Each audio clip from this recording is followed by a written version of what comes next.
causing a significant decline in mechanical watch sales. Rolex watches were cheaper, more reliable, more accurate, meaning that watches became outmachine with Japanese brands like Seiko, Citizen, and Casio.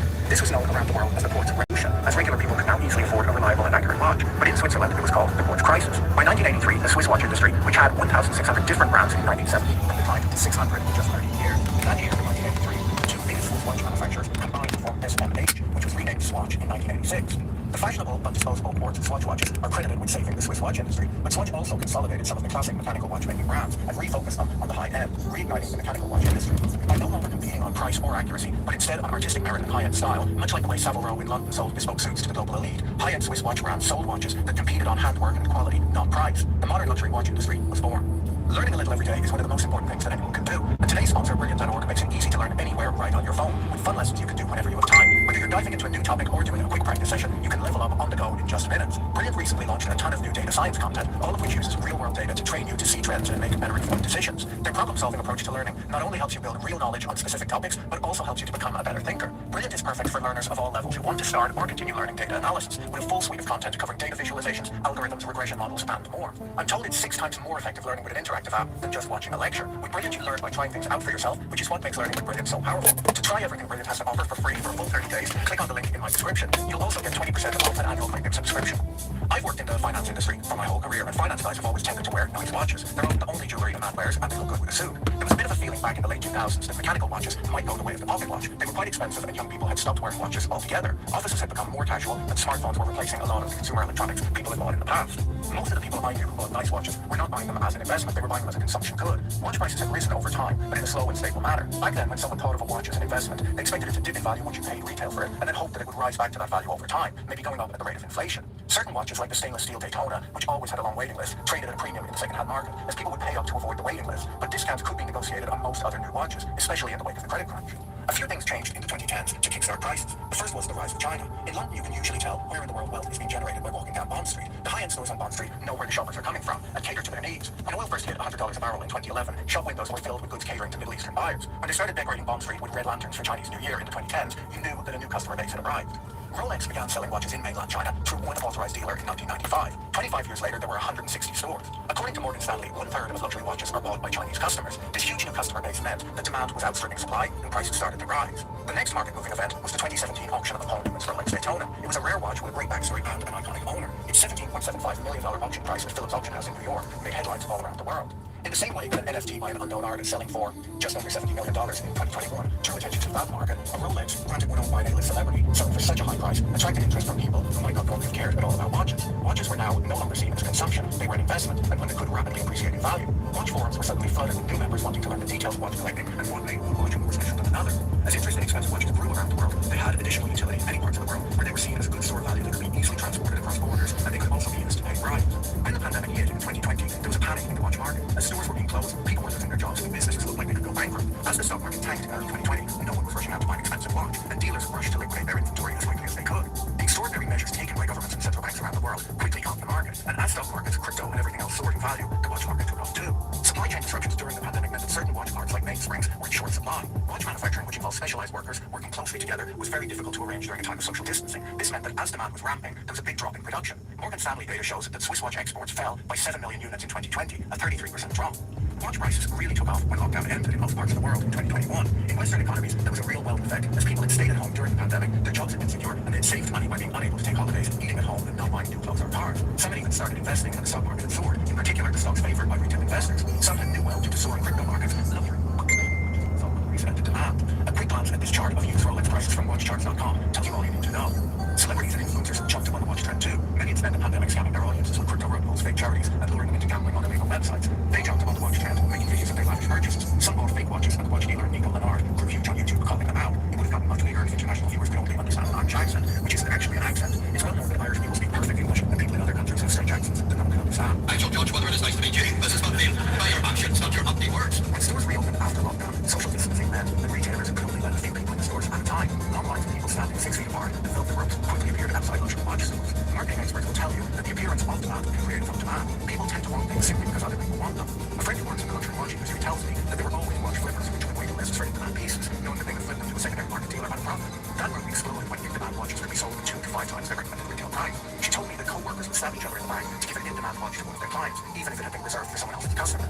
stores, certain watches had always been hard to get, but in 2022, all Rolex sports watches were allocation pieces, and the store windows only had dummy watches on display, which had no movements in them. AP watches, which had a few years earlier been sold with a discount, now had long waiting lists. The luxury watch market peaked in September 2022, and when prices began to decline, dealers who had been hoarding watches started to sell. They didn't want to be left holding the bag. Flippers left the market when used prices were roughly 20% above RRA. A dealer explained to me that used watch dealers want at least 20% margin on sales, so when a watch is trading on the secondary market at 20% above recommended retail price, they can only buy it from a flipper at RRA, meaning that there's no profit in the deal for the flipper. This meant that waiting lists evaporated. You can see in the chart of luxury watch prices that the price decline began in March 2022, which was exactly when the US Federal Reserve started hiking interest rates. Higher interest rates will have had a few effects. Firstly, the reason interest rates were being hiked to begin with is that inflation was biting all over the world, and inflation in essential goods like food and fuel meant that buyers had less money to spend on luxuries. Second, watch dealers usually borrow money to pay for their stock. When rates go up, it becomes more expensive for them to hold that stock, so they mark down watches to sell them. Third, an interest rate hike meant that consumers had higher monthly mortgage payments and less money to spend on things like watches. Interest rates were not the only thing hitting watch prices. While the rest of the world had unlocked after the pandemic, China had extreme restrictions in place for much longer. Property prices in China had collapsed, and property is the main investment vehicle in China. Crackdowns on corruption also meant that wealthy Chinese business people were no longer flaunting their wealth. Bashir Sharma wrote an interesting piece in the FT last week, calling it no longer tourists to get rich in China, it's dangerous. He described that last month, Colin Wang attracted headlines when he rose to become China's richest man. Shortly after the headlines appeared, he surprised investors in the company with a downbeat profit forecast, tanking the stock. His net worth fell by $14 billion overnight, and Zhong Shanshan was now China's wealthiest man. Within 24 hours, Shanshan's business, known for the spring, issued its own profit warning, and he too fell from first place on the rich list. Sharma explains that under Xi, nobody wants to be the richest man in China, so the huge demand that had come from China a decade or more ago was evaporating. In the rest of the world, pandemic stimulus and the wealth effect it caused was gone. On top of that, when expensive watches, which had once been sold well, were being flaunted by influencers online, other people started to notice how valuable they were. According to USA Today, watch crime, which had once been a niche problem, went to being front-page news as violent street robberies exploded. The number of watch thefts tripled in 2022. The Watch Register reported that watches had become a currency for criminals, and owners were becoming afraid to wear their timepieces in public. For most people, if you can't wear a watch, there's no point in owning it.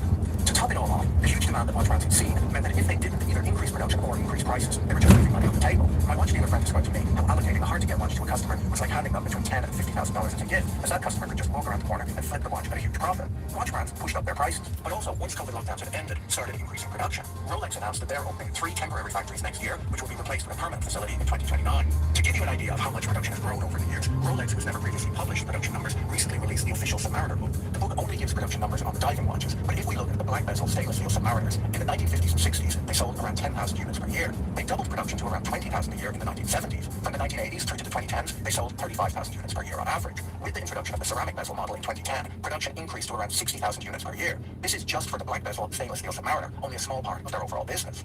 In 1954, the first year of production, a Rolex Submariner cost $150, which inflation adjusted is $1,750 in today's money. Today, a Rolex Submariner costs a bit over $10,000, which is almost 6 times the original price. As we just saw, they're making 6 times as many too. All of this in a shrinking market for mechanical watches, making it all the more impressive. It's estimated that across all of their models, Rolex produces 1.25 million watches per year. So despite what people tell you, these things aren't exactly rare. For context, Toyota built 1.5 million Corollas per year, and cars are usually scrapped after around 13 years, while these watches can last forever. Many are stored carefully in winder boxes in perfect like-new condition. My watch dealer friend tells me that despite what you might think seeing all of the young influencers talking about watches online, the typical buyer is still businessmen over the age of 40. That's who can afford them, and that's who finds them interesting. I'm told that young people aren't really interested in watches at all, other than some whose father buys them a watch as a graduation present and gets them hooked young. One change in the watch market is that women have become much more interested in mechanical watches. They're often knowledgeable about complications, and more watches are being designed for them than were in the past. A Rolex dealer recently told me that as the hype came to an end, gold watches were the first to fall below retail price on the used market, as these watches are the most expensive to buy, meaning that there's a smaller market for them, and they're expensive for used dealers to keep in stock if they can't be sold quickly. Amusingly, I was told that buyers were at first frustrated to see the display-only dummy watches in store windows back when there were shortages, often feeling that they were being lied to. Now that authorized dealers have real watches back in stock and on display, they find themselves having to explain to potential customers that they can actually be bought, a new problem. A similar dynamic seems to be working itself out in the classic car market. A classic car dealer described the recent Pebble Beach classic car auction to me as a bloodbath, with the most expensive cars doing the worst. Apparently cars from the 1950s and 60s that were priced above the $1 million mark either didn't sell or sold below the low end of their price estimates. A 1938 Alfa Romeo 8C, which had been stolen and recovered, sold for $12.7 million. The insurance company AIG was selling it after paying out $23 million when it was stolen 2 years ago. When it was recovered, it belonged to the insurance company, and they lost a bit over $10 million on the sale. Newer classics from the 1990s and 2000s did quite well at Pebble Beach. These are usually cheaper cars and of interest to a much younger demographic. One sale, which would not be considered a bloodbath for the seller, was a Ferrari F50, which sold at a new record price. Some of the dip in blue-chip classic car prices from the 50s and 60s is related to boomers selling their collections, and the younger buyers either being less able to afford the high prices that they previously traded at, or just less interested in cars of that era. This is, of course, one of the risks of collectibles. Sports and diving watches grew hugely in value over the last 70 years, partially driven by trends like the casualization of menswear, something which would have been difficult to predict in 1954 when the Submariner was introduced. James Bond wearing a diving watch with a suit in 1962 would have seemed unusual at the time, but it started a trend that's lasted until today. In the way that young buyers are less interested in the cars that boomers collect, we can't be sure that wristwatches don't go the way of the pocket watch, which while still collectible, are of interest to a much smaller group than wristwatches. We have to wonder how relevant the Paul Newman Rolex Daytona will be to collectors in 50 years' time, when many people under the age of 30 just think of Paul Newman as the man who invented salad dressing. If watch collecting were to become more of a niche hobby, then most mass-produced watches might see demand dry up, especially when there are safes full of perfect examples complete with boxes and papers, which hardly ever been worn. Fashions can change quite a bit too. Everyone likes to think that the things that they like will stay in style forever, but there are lots of older watches that just look really dated today and never ran up in value, even ones that were associated with an A-list celebrity. We usually value investment assets by looking at the cash flows they'll generate or by looking at the prices comparable products trade at. I've talked quite a lot in the past about the Global Investment Returns Yearbook by Dixon Marsh and Son, who built the best time series of financial returns in existence, with data going back to 1900. Each year they update the yearbook and publish some new research.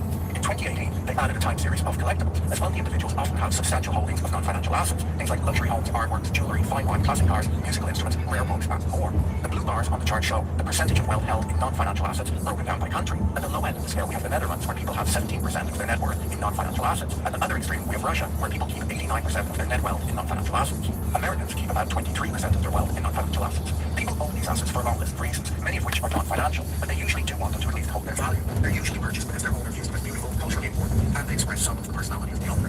This chart shows that around 6% of ultra-high net worth individuals' assets are held in collectibles. When we look at the financial returns of investing in collectibles over 170 years, we can see that they all significantly underperform the stock market. A dollar invested in high-grade in 1900 was worth $30 by 2017.